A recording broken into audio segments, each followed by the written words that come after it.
نفرت کی سیاست نے ملک کو کچھ نہیں دیا، نفرتوں کا خاتمہ ہوا، ملک ترقی کرنے لگا۔ وزیر اعلیٰ پنجاب مریم نواز کہتی ہیں کہ ہمیں ملک کی خاطر ذاتی انا قربان کرنا ہوگی۔ مہنگائی 40% سے 0 پر آ گئی ہے، مہنگائی میں مزید کمی ہوگی۔ کچھ لوگوں نے اوورسیز پاکستانیوں سے وزیر اعلیٰ اور وزیر اعظم کا یہ کہنا کہ ہم مہنگائی 0 پہ لے گئی ہیں، یہ بیسکلی ان کو یہ کہنا چاہیے کہ ہم نے مہنگائی ختم کر دی ہے، کیونکہ مہنگائی کا 0 پہ آنا اکانومی کے لیے بہت خطرناک ہوتا ہے۔ مہنگائی کم از کم 2 سے 4% ہونی چاہیے، کیونکہ اگر 2% نہیں ہوئے گی اور 0 ہوئے گی مہنگائی یا انفلیشن، تو یہ ایک ڈیفلیشن کی صورتحال ہوئے گی۔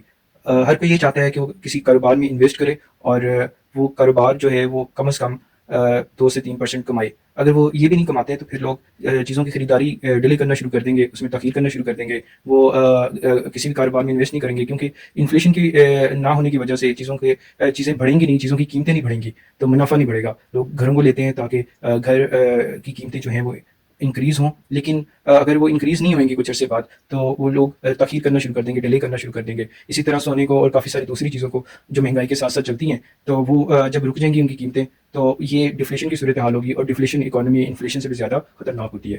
تو اس میں جب منافع نہیں ہوتا، کاروباری افراد انویسٹمنٹس نہیں کرتے، تو اس میں یہ پرابلم آتی ہے کہ پھر آپ کی امپلائمنٹ کم ہو جاتی ہے، لوگوں کو ڈاؤن سائزنگ کرنا شروع کر دیتے ہیں، لوگوں کی جو سیلریز ہیں وہ ڈکریز ہونا شروع ہو جاتی ہیں، چیزوں کی قیمتیں رک جاتی ہیں یا گر جاتی ہیں، تو یہ اکنامکلی جو ہے ایک بڑا ڈیزاسٹر ہوتا ہے۔ تو وزیر اعلیٰ یا وزیر اعظم کا یہ کہنا کہ ہم نے مہنگائی کو 0 تک پہنچا دیا ہے، تو یہ اکانومیکلی بڑا ڈیزاسٹر صورتحال ہے۔ بیسکلی وہ اکنامکس شاید نہیں سمجھتے، وہ یہ کہنا چاہتے ہیں کہ ہم نے مہنگائی کو ختم کر دیا ہے، 0 کو وہ اسی طرح استعمال کرتے ہیں۔ تو بیسکلی وہ تو ٹھیک ہے، لیکن مہنگائی کا 0 پہ آنا بہت ہی غلط صورتحال ہے۔